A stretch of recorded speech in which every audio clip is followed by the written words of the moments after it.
Quando eu estudava línguas no colegial, como parte da grade escolar, eu tinha muita dificuldade de aprender, tanto inglês quanto espanhol.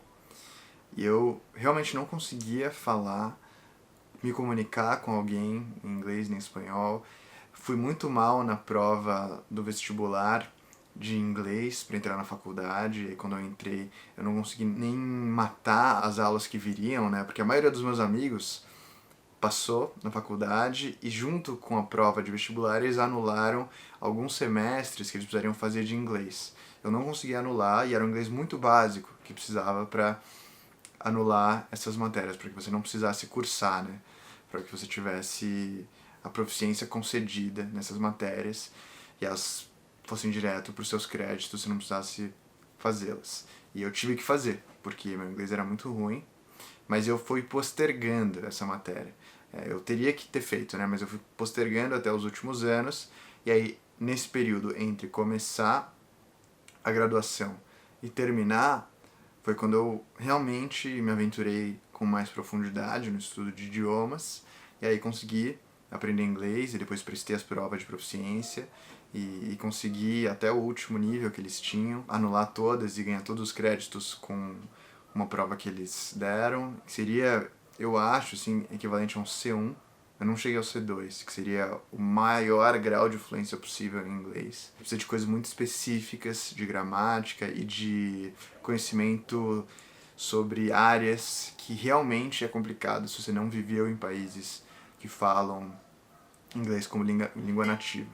Então, eu acho que eu teria chegado num C1, usando aquele padrão de línguas internacional, né? E o espanhol fui desenvolvendo aos poucos também. Antes tinha muita dificuldade, travava para falar, e aí consegui aos poucos desenvolver um pouco melhor meu espanhol até o ponto que eu consigo conversar com alguém e entender tudo o que é dito e assistir qualquer filme, ler qualquer livro com facilidade. Então, eu demorei um tempo para aprender esses idiomas, usei algumas estratégias e depois entendi quais eram as estratégias que funcionavam melhor e usei para aprender francês e estou usando agora para aprender alemão. Então vou compartilhar um pouco dessas estratégias com vocês. A primeira delas surgiu de uma conversa com um grande amigo meu que fala 7 línguas fluentemente, incluindo chinês, coreano e japonês. Então ele é um cara que tem uma facilidade absurda para aprender línguas. Ele me levou para alguns encontros de poliglotas, que são muito divertidos, recomendo. Mesmo que você não fale muitas línguas, é um ambiente muito aberto, as pessoas estão muito a fim de conversar, é um lugar fácil de ficar amigo das pessoas. E ele me ensinou muito sobre a forma de abordar o ensino de idiomas. A primeira coisa, quando você aprende uma língua, é muito importante que você não associe o aprendizado dessa língua com algo penoso, algo difícil, como se você estivesse arrastando assim um caminhão, que é o que geralmente acontece nas escolas ou quando a gente é obrigado a aprender uma língua, né? Porque você vai na aula, tem que fazer lição de inglês, putz, tem que fazer lição de idiomas e tal, pode ser um saco isso. E quando você cria uma relação de apatia com qualquer área que seja, mas com o estudo de idiomas isso é especialmente verdade, porque ele é muito baseado na capacidade de memorização, você quase que envia uma mensagem para o seu cérebro para que ele não memorize as palavras e as estruturas gramaticais e o idioma em si com facilidade, porque é sempre uma espécie de dor que fica associada ao contato com aquela língua. Enquanto houver essa associação, né, vai ser mais difícil a memorização das palavras. Então, uma primeira coisa que ficou muito claro para mim desde o começo eu precisava gostar de estudar línguas. E como?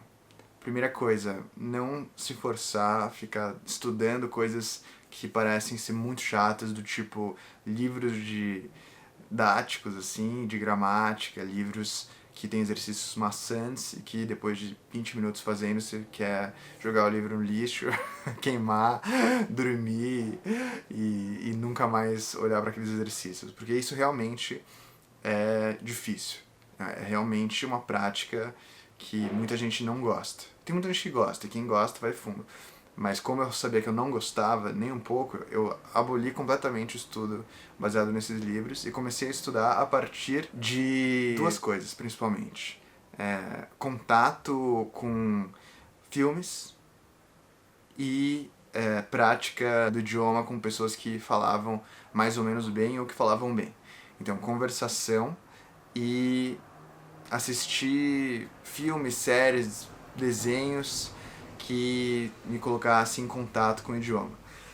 E quando a gente pensa na maneira que a gente aprende a primeira língua, né, como crianças, como bebês, primeiro a gente aprende através do contato meio sem saber o que está acontecendo. A gente tem contato com uma língua que a gente não tem ideia de como funciona, e aos poucos a gente aprende uma palavra, depois aprende outra, a partir do contexto, e aí desenvolve uma pronúncia nativa, que é uma pronúncia ligada ao som e não à escrita, e eu vou falar mais disso daqui a pouco, mas é uma pronúncia mas é um aprendizado, né? É quase uma necessidade. Você vê a língua como uma ferramenta para a compreensão do mundo.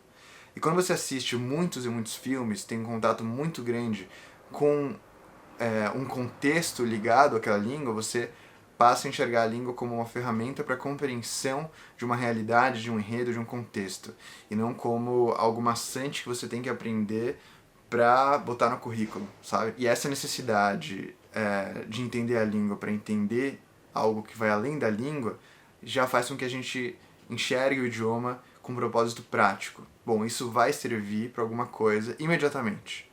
Então essa é a primeira coisa. E eu fiz isso muito durante períodos muito extensos, então ficava horas assistindo coisas em inglês, horas, agora o idioma mais recente que eu aprendi foi o francês, né? Então eu fiquei assistindo tudo que eu conseguia em francês. Tinha no Netflix agora a gente consegue colocar a dublagem em certos idiomas que antes a gente não conseguia, né? Então francês e alemão sempre tem a opção nas coisas que são lançadas mais recentemente. E aí eu sempre coloco lá francês ou alemão e aí fico ouvindo sem legenda, porque muitas vezes quando você tem a legenda você usa ela de muleta e acaba não aprendendo tanto, mas quando você coloca sem legenda você se vê obrigado a entender aquilo. Então você tem um aprendizado que te faz querer entender, essa é a ideia.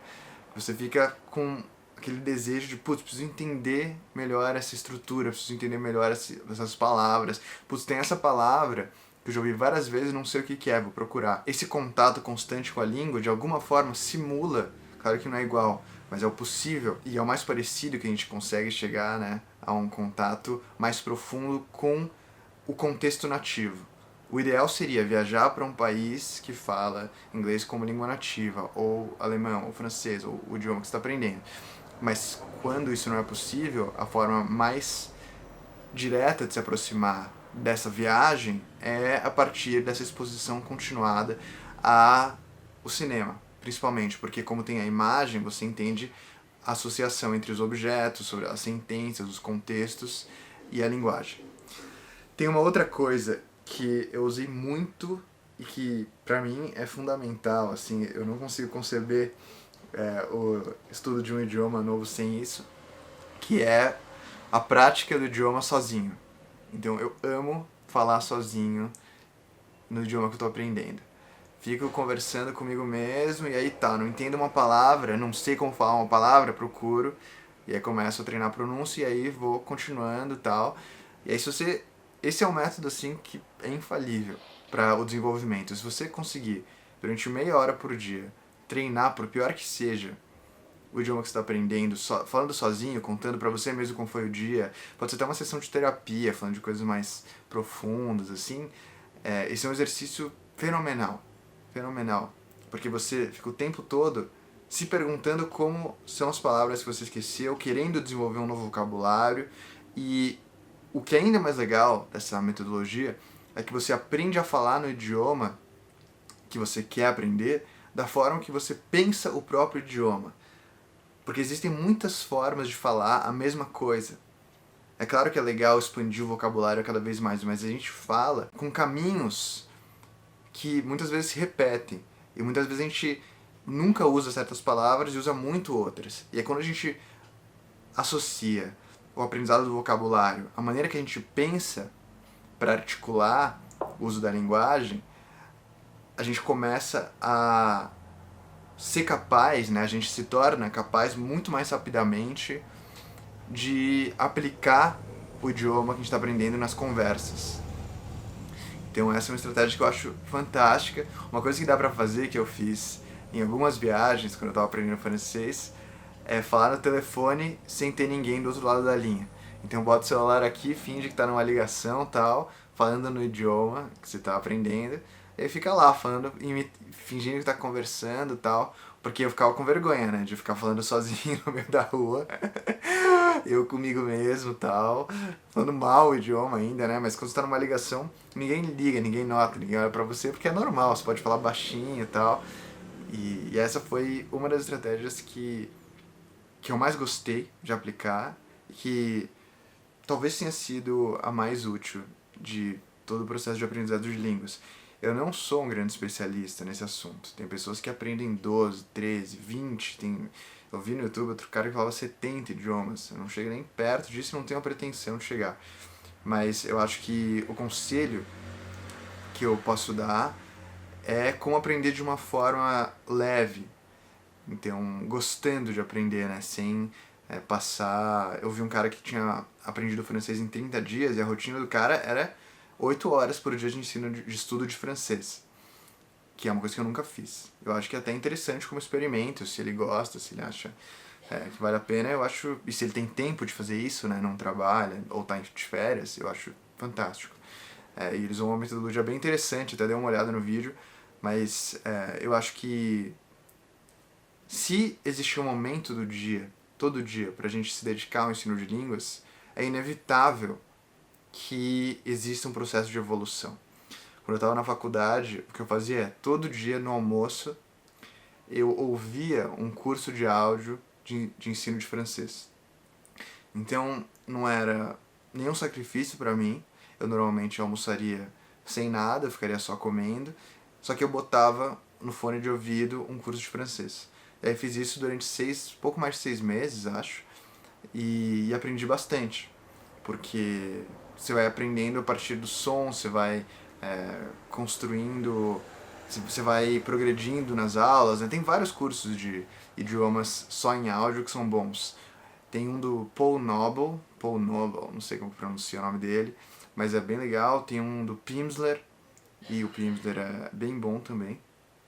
E tem vários que dá para usar enquanto dirige, enquanto faz exercício, enquanto come, enquanto faz qualquer coisa que não exija, né, muita energia cognitiva. Eu acho que até é uma curtição. Eu até gostava assim de almoçar ouvindo, praticando. Então acho que essas metodologias foram as mais importantes para mim. O mais importante de tudo é sempre se manter no trilho do aprendizado, sempre encontrar um momento do dia em que você pode estudar, nem que seja 10, 20 minutos, porque isso faz com que a evolução seja sempre constante. Eu tenho um amigo que contava uma piada no violão, né, lá na faculdade, que ele falava: não, porque enquanto eu tava na faculdade eu evoluí pra caramba, assim, evoluí, estudei bastante, evoluí e tal. Aí depois só mantive, só foi manutenção. No sentido que só foi, né, continuar sem fazer nada que as coisas se mantiveram. Ou seja, não existe uma manutenção estática. Ou você está aprendendo, ou você está esquecendo. Isso vale para grande parte das áreas em que envolvem uma complexidade. Né? Claro que você pode aprender a andar de bicicleta, daqui a 30 anos, nunca praticando, você pode ainda lembrar. Mas a música e os idiomas têm muitas complexidades que exigem prática. Então, essa ideia de que você mantém, ela até pode ser válida a partir de certo nível, a partir de um aprendizado que já se consolidou, mas no começo, né, nesse processo de começar a falar com as pessoas, de começar a entender os filmes, eu acho que é legal sempre manter uma escada, né, que sobe e não deixar os dias passarem sem que haja essa escalada. E pra tudo, né? Pra violão, pra percepção, pra canto, pra piano, pra todas as áreas que se constroem em blocos, é necessário que a gente consolide um bloco de cada vez. Porque é isso, a gente pensa no alemão, se eu explicar uma estrutura complexa da língua alemã para vocês, é uma viagem, assim, se vocês nunca tiverem tido contato. Você tem que pegar o verbo, jogar pro final, tem várias coisas que não existem no português, e aí você fica meio, putz, o que tá acontecendo, né? Que horrível, eu nunca vou aprender isso. Mas justamente, quando a gente vai construindo um bloco de cada vez, aprendendo uma palavra de cada vez, aprendendo uma estrutura gramatical de cada vez, você vai formando blocos até que o muro é construído. E um bloco por vez não é difícil. Na música é a mesma coisa. Se eu falar, bom, toca essa peça La Catedral na primeira semana que o cara tá aprendendo violão. O cara vai olhar para aquilo e não vai conseguir, ele vai achar hiper difícil, vai desistir do instrumento. Mas se você vai construindo, né, essa técnica, essa musicalidade, essa interpretação, vai ensinando certas músicas mais fáceis e a partir dessa construção gradual vai consolidando uma base sólida e os alicerces que a pessoa... Nossa, tô pensando num helicóptero aqui, vocês estão ouvindo? Essa aqui é zona de helicóptero. Mas é isso, a partir, né, desses alicerces é que se ergue o conhecimento e a evolução. Então acho que o principal é isso. As metodologias, essas que eu falei, né, tanto treinar sozinho, quanto assistir muitos filmes e entrar em contato com o contexto em que o idioma novo se manifesta, né, são coisas que deram muito certo para mim, deu muito certo para algumas pessoas que eu conheço. O próprio aprendizado do som antes do aprendizado da escrita, eu acho que é uma boa, muita gente discorda, mas eu acho que se a gente aprende primeiro a falar e a escutar, e depois a escrever e a ler, a nossa pronúncia fica melhor, porque a tendência quando a gente aprende a escrever e a ler primeiro é que a gente pronuncie as palavras não como um nativo, mas como a gente pronunciaria no próprio idioma, e aí que vem aquele sotaque que às vezes é incompreensível.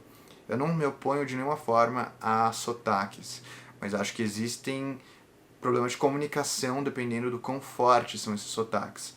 E eu acho lindo você aprender a pronúncia, a sonoridade de uma língua, né? As línguas são tão diferentes entre si, elas pressupõem sons tão diferentes, tem sons que nem existem no português, que são super difíceis da gente fazer. Eu acho que é um aprendizado também motor, que é interessante. Então todo esse processo tem que ser acompanhado de uma espécie de entusiasmo. E cada um vai se entusiasmar com diferentes metodologias, mas essas foram as que foram mais úteis para mim. Bom, obrigado por assistir esse vídeo. Se você gosta da minha música e dos vídeos que eu faço, eu quero te convidar para participar da minha jornada musical. Para saber mais é só dar uma olhada na descrição. E se você quiser conhecer melhor meu trabalho, é só você se inscrever nesse canal e ativar as notificações. Um abraço e até a próxima.